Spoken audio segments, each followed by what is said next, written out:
If anything nowadays is in greater use than steel or coal products, it is plastic.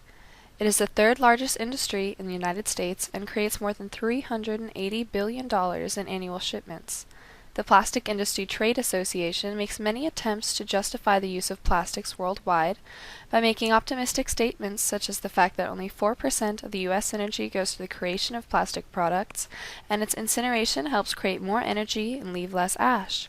They also claim that plastic only accounts for about 6% of total discarded products by weight in the municipal waste stream. However, this does not account for its volume. They remind you of plastic's overall relevance in today's society, from credit cards to clothes to medicine to food containers and everywhere beyond. However, this widespread use of plastic does more harm than good ultimately. From the Earth's health to our own, the disintegration of plastic must be incorporated. We cannot, as a whole, keep this up forever lest the world become trapped in our own garbage. In the year 2010, over 300 million tons of plastic were manufactured worldwide, and the amount produced within that decade surpassed the total amount produced since the beginnings of the plastic industry in the 1940s. All of this does not come without great consequence, especially to the environment. To begin with, 86% of ocean debris is plastic, and there are 46,000 pieces of plastic litter on every square mile of water, meaning that overall there is 6 times more plastic than plankton. In case you don't recall, plankton create about 70% of the Earth's oxygen. Over 1 million seabirds and marine mammals die each year from plastic ingestion or entanglement. Such items include six-pack lines, cigarette butts, water bottles, and plastic bags. You may recall that these toxins end up in fish as they're consumed, which later we consume in turn. The toll does not exist only in the oceans, of course. Landfills are another place in which plastic forever remains, or at least where its remnants remain. As they break down into smaller pieces, methane is released, which depletes the ozone layer. Drainage systems often become clogged with plastic bags, films, and other items which cause flooding and the absorption of harmful chemicals which the plastics emit. Sea creatures aren't the only ones feeling the negative impact of plastic. Holy cows in India have been found dead with plastic in their stomachs after having lived their lives in landfills. Despite this, animals in the earth are far from what should truly be our main concern, the human population.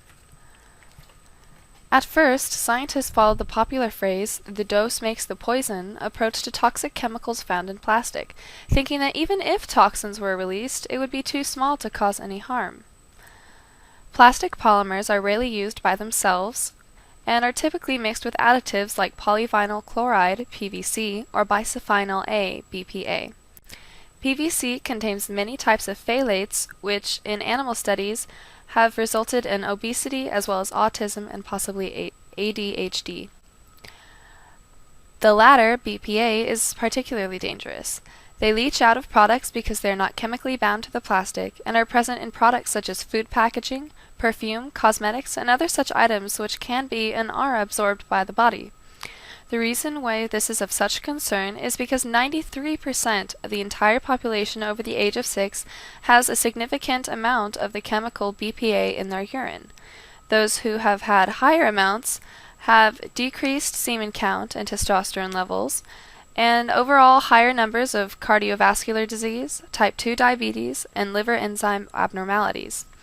Even low levels of BPA exposure in experiments with rats have led to insulin resistance, decreased maternal behavior and brain development, leading to a loss of sex differentiation in brain structure and behavior. The only major step taken since the discovery of BPA's dangers is the removal of the plastic in baby bottles. Still, the harmful effects of plastics have not been as thoroughly researched as the EPA has not yet deemed it entirely unsafe.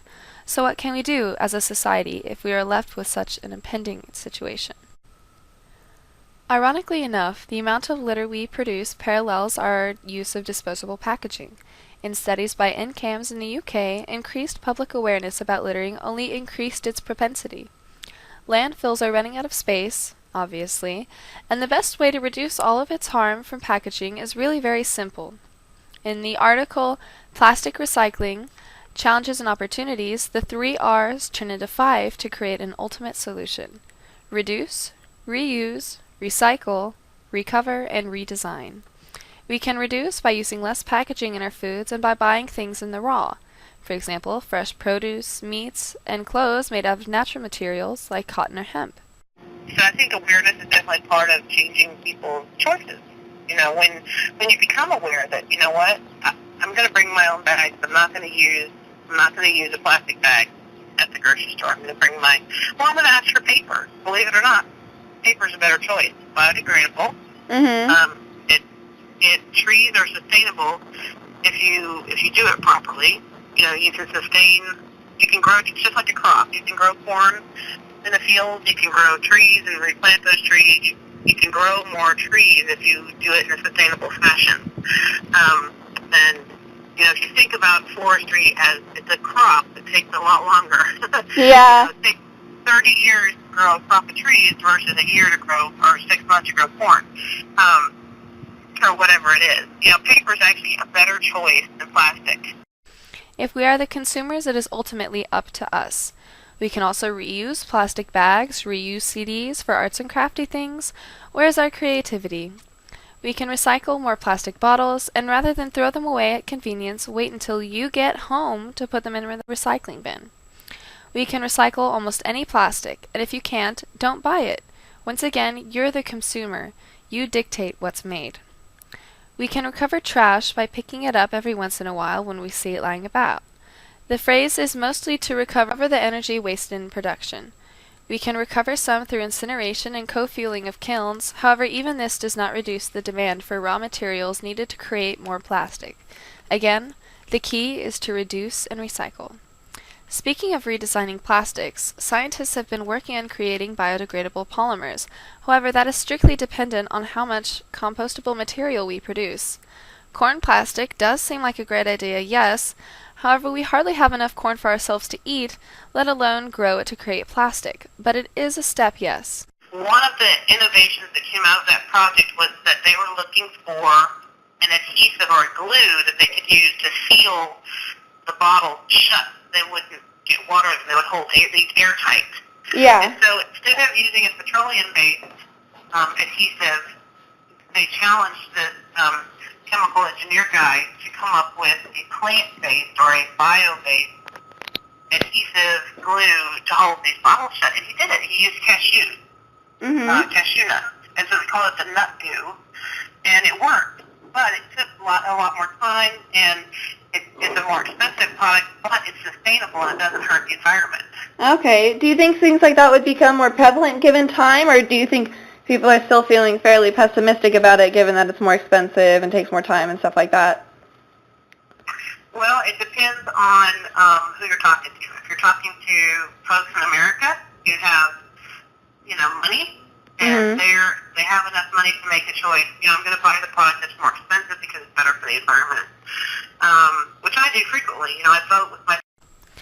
The biggest step, though, is you. You need to watch what you toss and watch what you buy. You are the hope for the world and the future generations.